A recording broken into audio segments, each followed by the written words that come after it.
Well, in other news now, there's a change of guard at the helm of CII. Adi Godrej, chairman of the Godrej Group, has been elevated as the president of the Confederation of Indian Industry for the year 2012 to 2013. Infosys co-chairman S. Gopalakrishnan will now be the president designate.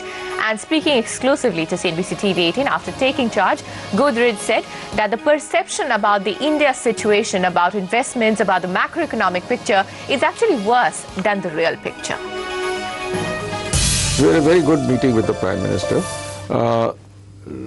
We started the discussion by saying that we think the reality is not as bad as the perception. And both the government and industry, CII, needs to see to it that we do not get overly negative.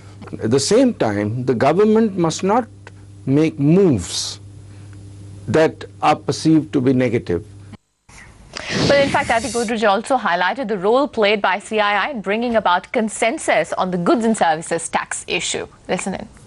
CII went and met a lot of the states. We met the opposition, tried to explain to them how important GST was and how we need to cooperate to come to some unanimity on the GST. We met the finance minister also and asked him also to be more generous in his ability to cover the possible losses, because there aren't going to be any losses. The industry played a role in everybody understanding the great benefits of GST and why for small things it's not worth opposing the implementation of the GST. And I think most people have realized it's going to be a tremendously win-win solution for the country. To my mind, it will be the biggest single reform in India after 91.